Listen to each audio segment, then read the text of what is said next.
Notre association s'appelle Karama pour le développement de la femme. Notre mission sociale est la promotion des droits de la femme marocaine pour mener une vie digne au sein d'une famille saine.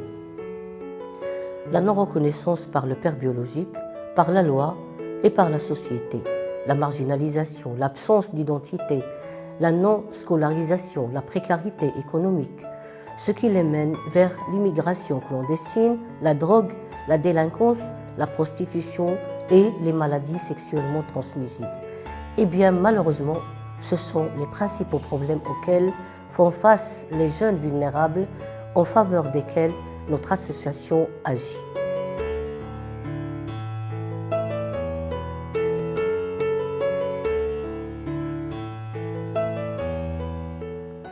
Depuis 2002, notre centre d'écoute et d'orientation familiale reçoit des mères célibataires et des femmes victimes de violences, spécialement la violence familiale. Leurs enfants souffrent physiquement et psychiquement. Ils sont non reconnus par la société, démunis de tous leurs droits humains, maltraités et exposés à tous les types de violences, de viols et d'extorsion.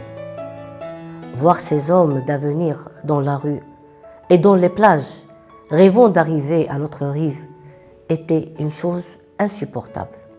Alors, nous avons décidé de plaider au niveau des autorités et participer à la cellule de lutte contre la violence à l'égard des femmes et des enfants. Le projet s'articule sur une chaîne de 4 résultats. Premièrement, diminuer le nombre des cas de violence sur les femmes et les enfants. En deuxième lieu, améliorer la prise en charge des femmes et leurs enfants victimes de violences. Le troisième résultat consiste à contribuer à la diminution du nombre de rejets sociaux des mères célibataires et leurs enfants. Et finalement, encourager la réinsertion sociale des mères célibataires et de leurs enfants en créant une dynamique économique durable qui est susceptible de renforcer la réinsertion socio-économique des mères célibataires.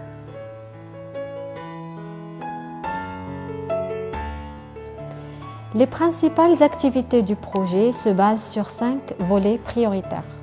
En premier lieu, la sensibilisation du grand public, le renforcement des capacités qui est ciblé aux acteurs de terrain. Il y a aussi l'amélioration des services directs visant à développer le service de prise en charge juridique des enfants sans identité.